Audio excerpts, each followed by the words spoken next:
Now that I'm shooting with the Canon R5, the glass they're making for the R system, the RF, especially the higher end L series, oh my gosh. This is the 70-200 2.8, and I tried to avoid purchasing it because it was so much money, but it's just, I just knew that it was gonna be magical for me. That focal range is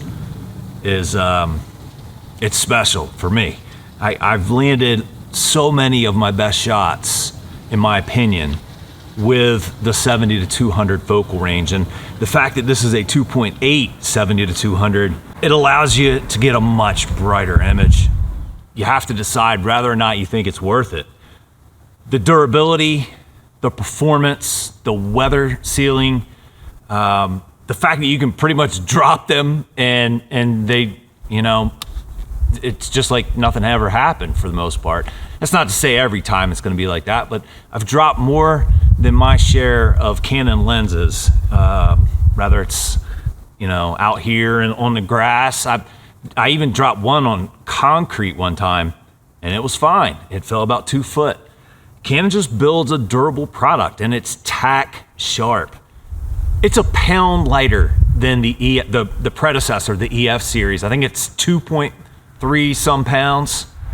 It's 5 3/4 inches long. It gives you so much range with such a little impact as far as carrying it around. If you do a lot of backpacking or hiking like myself, that's a big deal. One of the things they capitalized on with this lens is to make it the lightest model and the shortest model, therefore making it travel friendly. And that's travel friendly, whether you're, you know, carrying it in your backpack or carrying it in your camera bag or however you're carrying it. And for me, what that does is it makes it a better option, you know, depending on the trip that I'm going on. If I'm going on a 25-mile, you know, backpacking trip, I'm probably not going to take it because it is still at that point fairly big and bulky. However, if that backpacking trip is solely designed for one specific shot and I know that it's going to be within this focal range, it's worth it. Whereas previous models or lenses this big, there's no way. You're not gonna, you know, be able to justify that kind of size and weight.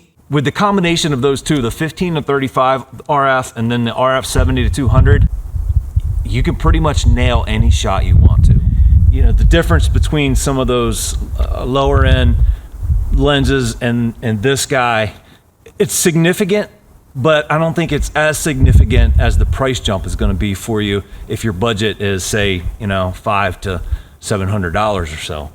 As far as like a supplemental income, you know, I'm always a big fan of trying to make sure my hobbies pay for themselves.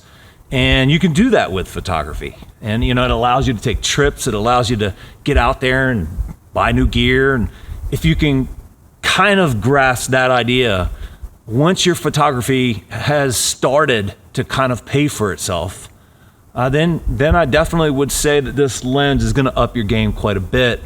And depending on what you're doing with your photography, could definitely, you know, be a benefit for you and be worth the price tag. It is $2,800. So $2,800 means you need to be making some type of money with your gear in order to really justify that kind of expense, whether it's through a YouTube channel or you're selling your photos or you're doing wedding photography or whatever it is you're doing. You need to be able to justify that kind of money, in my opinion, because you're talking some serious money there.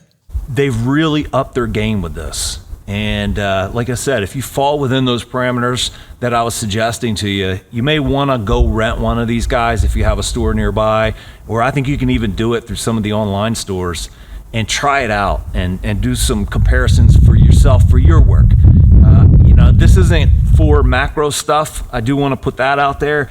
It's not the best for that, but it is really incredible for this kind of thing. When you're out here doing landscape photography or even video, it's going to be hard to beat this. It really is. Image stabilization combined with the Canon RF's image stabilization for video. I mean, it's awesome. I mean, really awesome. Especially when you start zooming in on video, the camera shake can be a big deal if you're hand holding.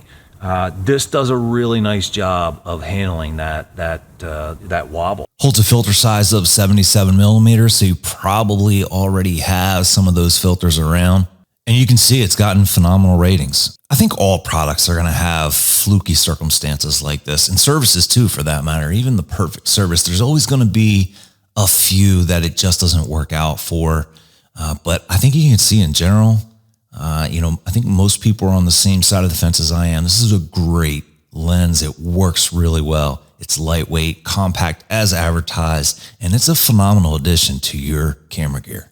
So guys, I hope you enjoyed the video. Do me a favor, if you got something out of the video, share the video with your family, your friends on your Facebook wall. If you will, smash that like button. The YouTube algorithm definitely looks at the likes and the comments, and that's how it decides where to send the video and if to send the video out to others. It's just honest feedback from equipment that I've purchased.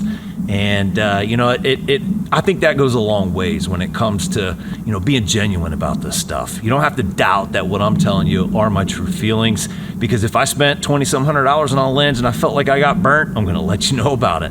Thanks again for watching, and I'll catch you guys on the next video.